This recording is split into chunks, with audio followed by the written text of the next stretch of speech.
All right, everybody, it is time for some hot takes regarding the AFC qualifiers. It is time to be out of pocket. It is time to overreact. And guys, I want y'all's hot takes down below in the comments. Drop a like on the video and hit subscribe if you like more AFC content here on the channel. And check out Michael. I'll put the link to his channel down below in the description. Michael, do you want to take the first hot take from the first two games?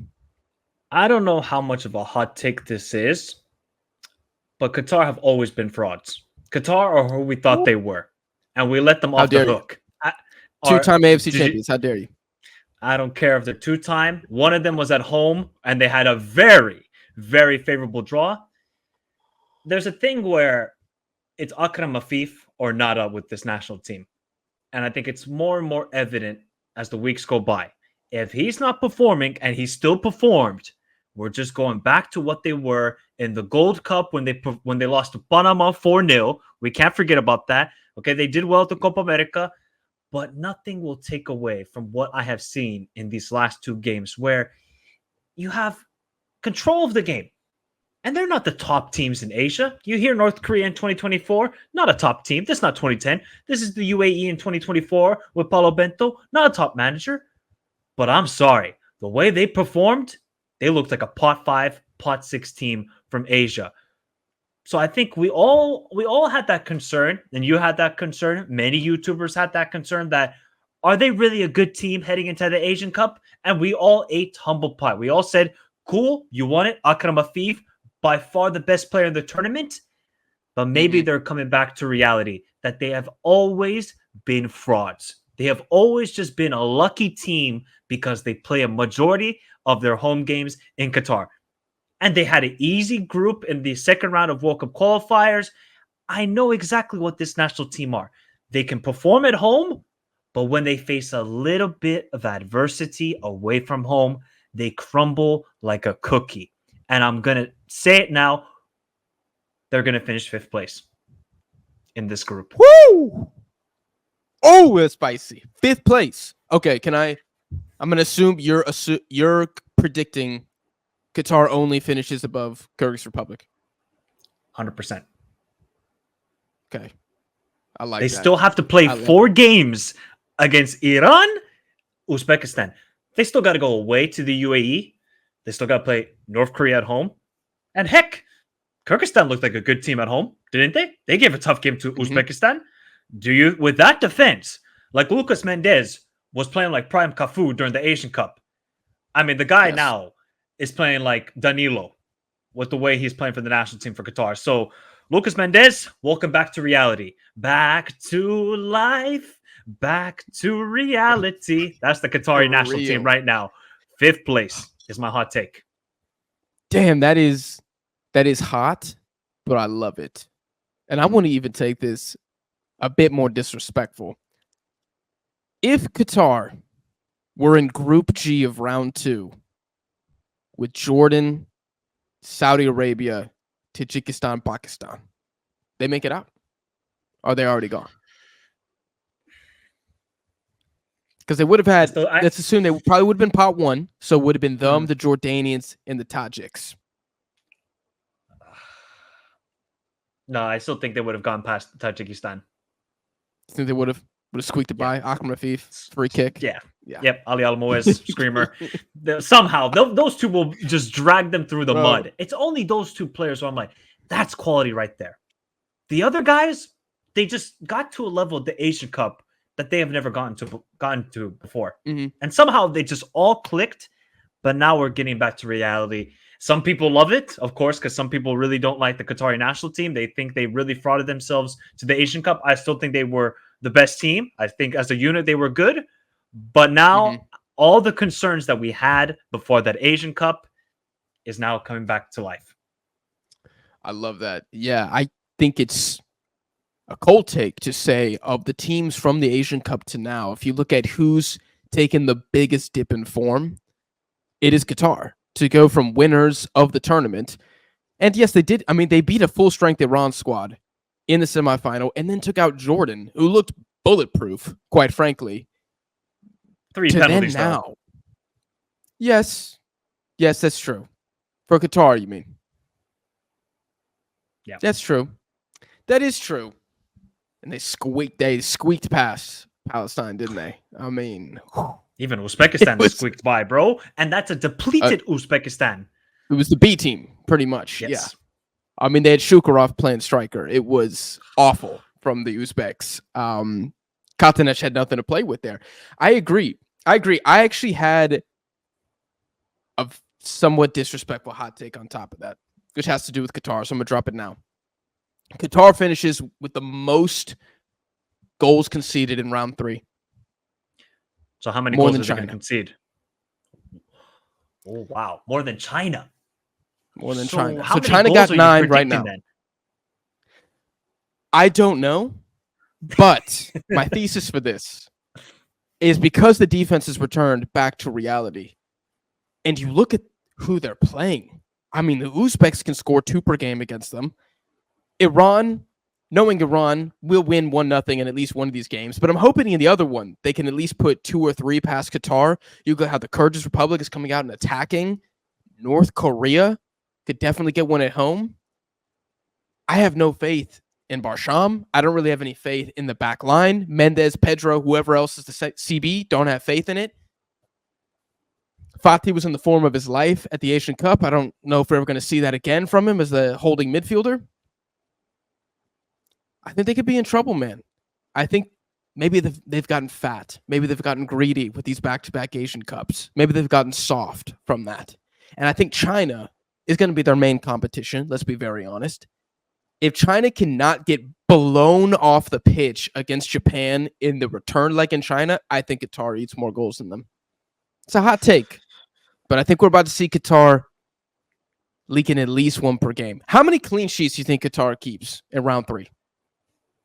1. They got 8 games left. One clean sheet? Kyrgyzstan at home. That's the only game where I see, okay, they can keep a clean sheet. The other ones, not a chance. I like that too. 1 clean sheet for Qatar. I like that a lot. The only way they're going to make it to second, third, I would say, outscore every opponent. They're going to have to win games 3-2, 2-1. And we know from the history of football that is unsustainable. You don't see a team win a league by scoring 3-4 goals a game and conceding 2-1. Like Liverpool tried to do that in 13-14 season. It eventually backfired. You don't see it in international football at all. You always see a team great defensively. They got that firepower up top. Qatar got the firepower up top, but they got a Nissan Micra in defense right now with the way they are just lack of defending. I mean, some of the chances they gave up to North Korea with 10 men, I was thinking to myself, this can't be real. This is just schoolboy defending. Mm-hmm. So if they're going to give up those chances to Smordov, oh, he's going to punish you. He might eat a 3-piece chicken nugget right there.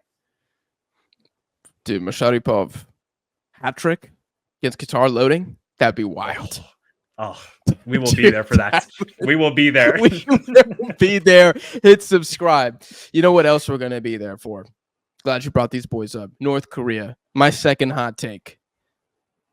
North Korea finishes with more points than both Oman and Bahrain.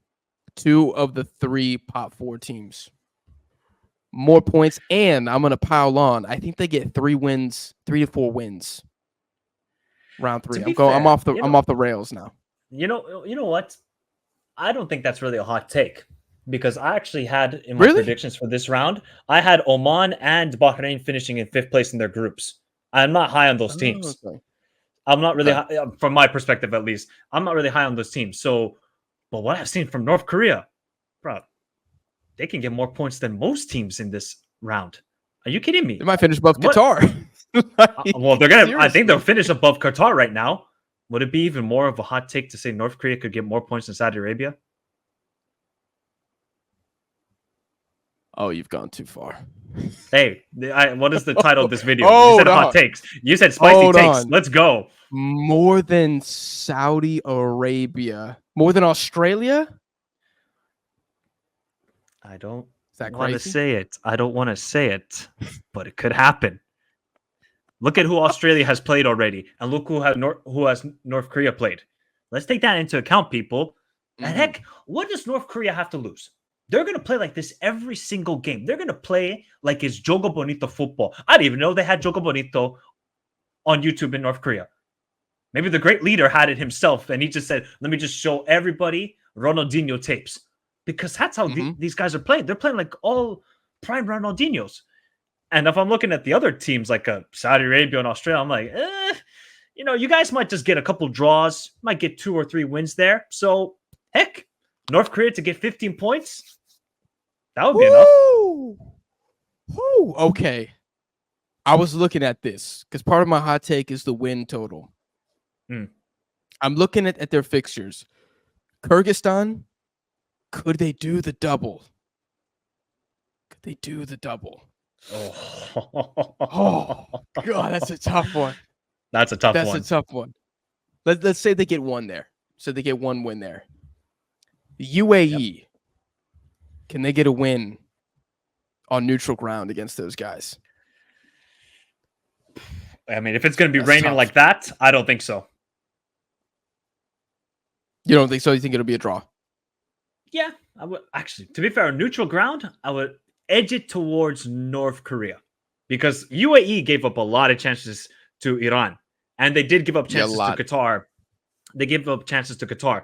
So I think North Korea, if they can just be a little bit more clinical, and like we talked about before, they haven't played a lot of games. So maybe a bit more exposure, playing at this high level, they might turn into world beaters. Who knows? We just don't know with this national team. That's why they're one of the most interesting national teams in the world, because we have no information about these guys. Now, could they be found out later on? Possibly, but they still got the element of surprise. So they got to strike while the iron is hot. So, heck, get more points to Saudi Arabia. I'll be very happy. Their next game is Kyrgyzstan away in Bishkek. They get 3 points there. They're flying, dude. We're flying. We're flying. We are buying the jersey. We are so up if that happens. We've been focusing a lot Group A. We've been all Group A so far. Do you have a hot take from one of the others? Al Naimat might be the best striker in Asia. You dare insult Ayman Hussein. I love my guy Ayman Hussein, but if Ayman Hussein doesn't get the service, is he the best striker in Asia then? You started an Iraqi-Jordanian war in the comment section. I know. Hey, bro, I'm bringing back the Asian Cup vibes. vibes. Oh no! Hey, what have you done? Hot takes, and maybe just starting World War III at this point with this video, because what I love about Al Naimat is that he's not like a poacher striker like Ayman Hussein. He doesn't really waste chances, I would say, like Ueda. Al Naimat gives you assists, link-up play, and the finishes. I mean, delightful with both feet. This is not a guy who just relies on one foot. He'll give you the left foot finish, the right foot finish, off the ball movement, dribbling. Al Naimat, I just love the player. I think he was a little bit quiet in the last couple windows for Jordan, but when he's on fire, like he was at the Asian Cup, unstoppable striker. For me, I would take him over Smordov. I would take him over Ayman Hussein. I would take him over Ueda. Any other strikers? Don't give me an Australian striker. Don't give me a Saudi striker. Don't give me Mitchell Duke, not top 3? No, definitely not. Top 10, not even. Hwang Ki-chan, when he gets some more minutes for South Korea, maybe he can get into that category. But maybe call me biased. I love Al Naimat. Whenever I see him play for the national team, I get joy. I get jittery because he is just entertainment. He's kind of like, he reminds me of Bobby Firmino in a way. He might not always give you the goals. Oh, okay. But he'll assist the others. He'll give the assist to Olwan. He'll give the assist to Altamari. And I love Al Naimat. What do you think of that hot take? You know who he reminds me of is Isak a lot.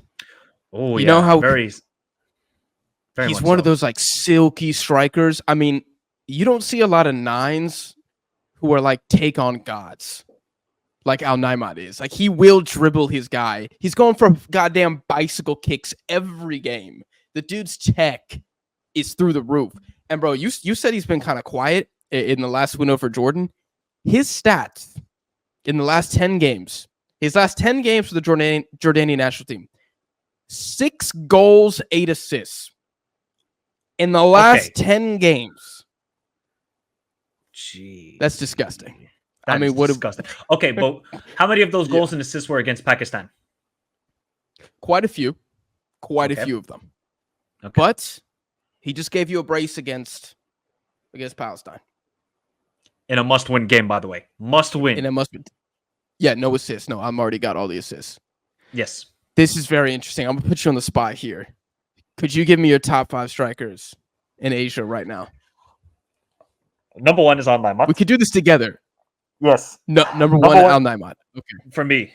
For who's number one for you? Oh, God, dude, that's tough. Oh my gosh. You know what? I'm comfortable with him being one.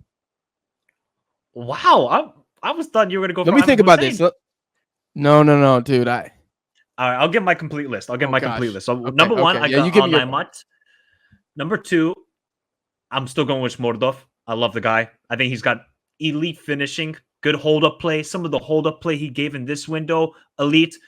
Ayman Hussein, number 3, even though he is a god and he scores every time, I just feel he's a bit limited in a sense that if you don't give him service or if there's no corners for Iraq, does he really get involved in the play? And we'll have to see how he looks after the window. 4. Dude, is it Almoez Ali? Oh, I didn't even think about him either. You know what? Ali Almoez is number 4. He's got to be top 5. Yeah, he's going to be number 4 for me. Who the heck is going to go 5th? You know what? 5th? Hwang Chan. Wait, dude, we're tripping. We're absolutely tripping. We got to take everybody and surely. What about Mini Taremi, bro? Oh my god! I actually forgot about Taremi. We're tripping. He's got to be tripping.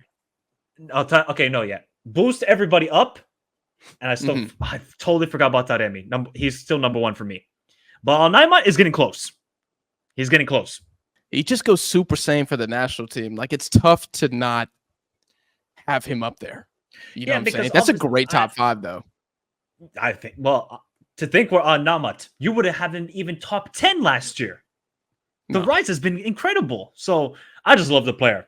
If you want to just talk about who would I pay to watch, Al Naimat is by far number 1 striker in that category.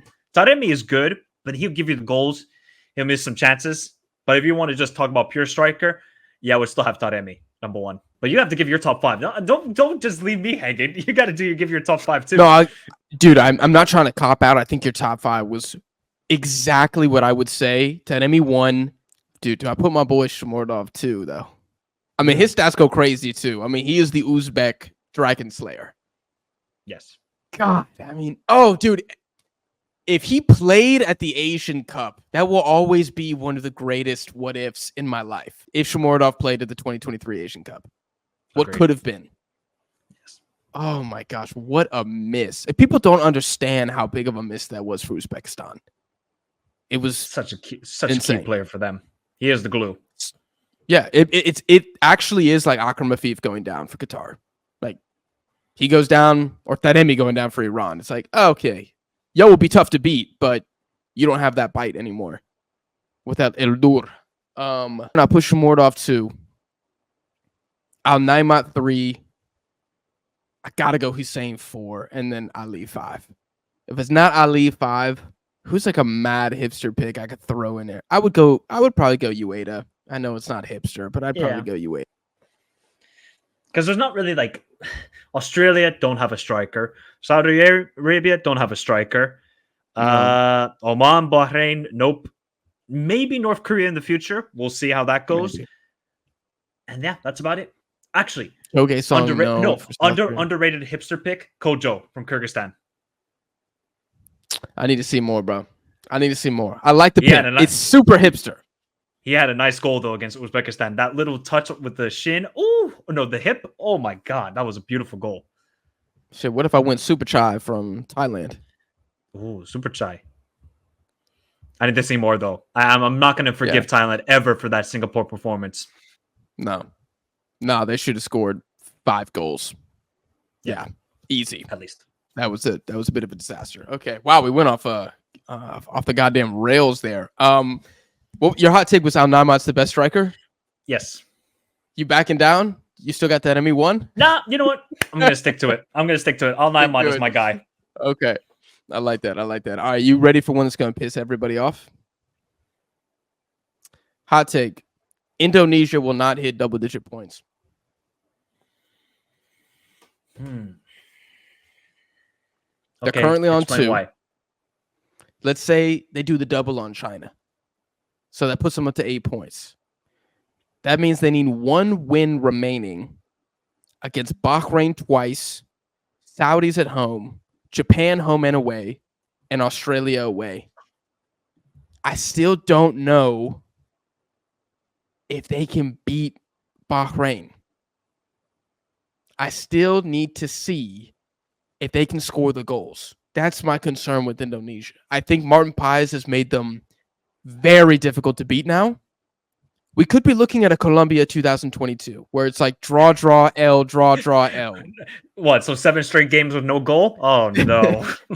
Yeah. I mean, I hope not. But you look at the attack, and it's kind of weird because if you go before the Asian Cup, you would say, okay, Indonesia weak as hell at the back, but at least they got pace up front. They could hurt you. Yeah. Now we're in September 2024, and it's like, all right, the back line's solid. They got a good goalkeeper, but how are they going to score? They've completely reversed the strengths and weaknesses of the team based on, all the players they brought in. And I feel like this is a hotter take because of what we just saw in their performances against Saudi Arabia and Australia. But I'm taking it more as like Saudi Arabia, I think they were very fortunate. And Australia, I think they're in a really, really bad spot. A really bad spot. So I think you can both give credit to Indonesia and be like, it was a great window for them. And also be like, okay, is the game going to play out the same when you do play Bahrain? Is the game going to play out the same when you play China? You think China wants the ball against Indonesia? I don't think so. I think Ivankovic is going to be like, we can't pass. So we're just going to sit back and pray for a corner. Like, that's what they're going to do. And I wonder, even the double against China is not guaranteed. It's really not. Indonesians want it to be. It's not guaranteed.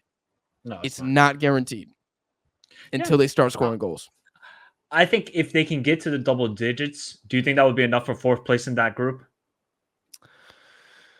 Oh, God, dude, it just depends how much of a force of evil Bahrain is on the pitch. I mean, they already got points right now. Yeah, I was just about to say that. God, they got that big away win already. Something they haven't really gone for sure. Yes, I think so too. So it's difficult for Indonesia. I think they really have to bank on getting 3 home wins. If they can get the 3 home wins, maybe they could get. Actually, no, that would be enough then to get to over 10 points. They're there. So they're there. 3 home wins. I'm looking at then China, of course, Bahrain, and Saudi Arabia, because they ain't no chance of beating Japan. No, dude. If Indonesia beat Saudis at home, holy shit. I was just about to say, what if some miracle, right? If they beat Japan at home, social media would be broken. Actually, if Indonesia beat Japan at home, that would be one of the greatest upsets in World Cup qualifying history across all continents. I was just going to search. Okay, so the last game for Japan is Indonesia, but Japan are hosting the game. So I was thinking to myself, what if somehow Japan just fielded a C team, B team? Now, granted, Japan's B team and C team are still very goated compared to Indonesia A team. But, last game at home, can Indonesia get something there? That would be. I'm glad you brought that up. Because I think the biggest loser of Indonesia potentially upsetting Japan is Vietnam. Wow. Because Vietnam, obviously arch rivals with Indonesia.